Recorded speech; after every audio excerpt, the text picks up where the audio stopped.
Saya memperkenalkan diri, nama saya Paulus Parsgar Keraf, Eskom, Jabatan Penata Kelola Sistem dan Teknologi Informasi di Sekretariat Dinas PUPR Kabupaten Sumba Tengah.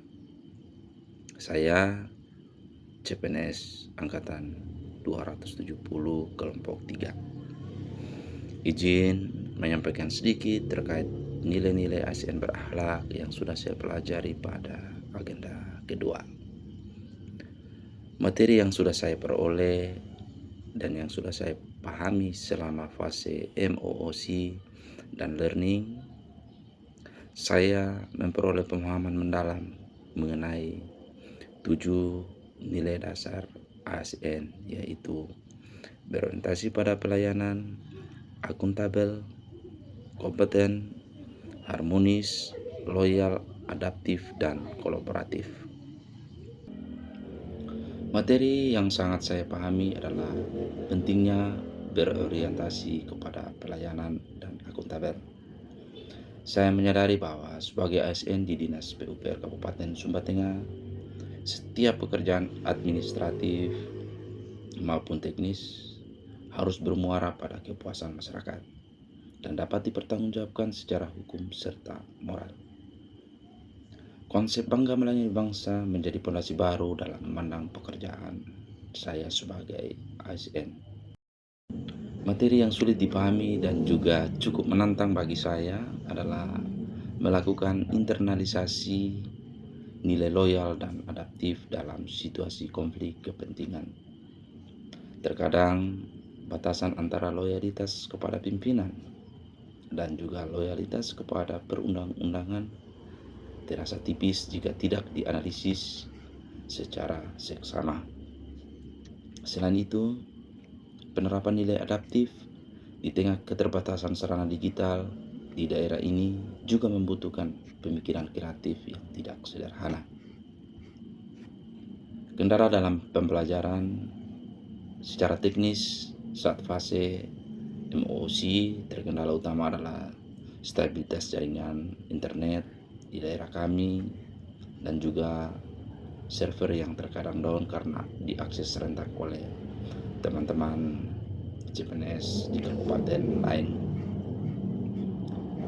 Manajemen waktu, terkadang keterlambatan mengirim tugas menjadi salah satu kendala karena faktor pemadaman listrik yang tidak stabil.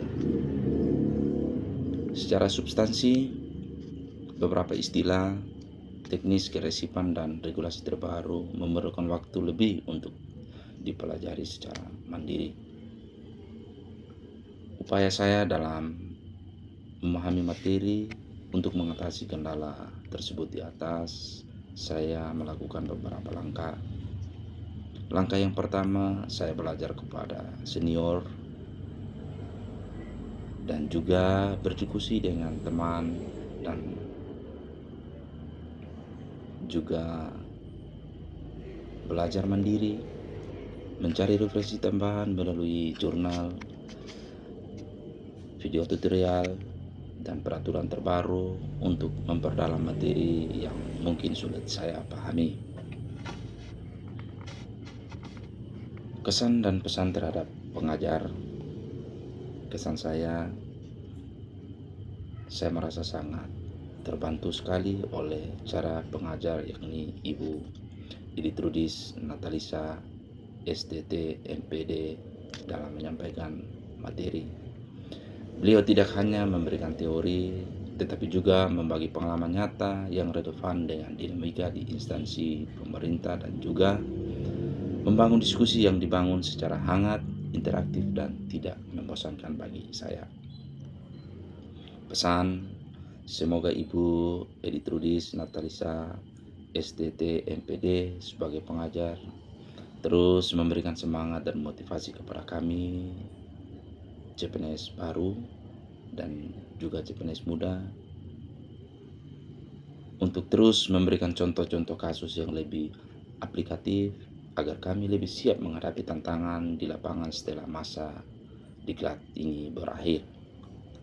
Yang terakhir, saya memohon maaf apabila dalam mengikuti pembelajaran agenda kedua bersama Ibu ada tutur kata, perbuatan, tingkah laku yang kurang berkenan, saya memohon maaf yang sedalam-dalamnya kepada Ibu. Mungkin pada kesempatan ini saja yang bisa saya sampaikan. Atas perhatian saya ucapkan terima kasih dan selamat malam.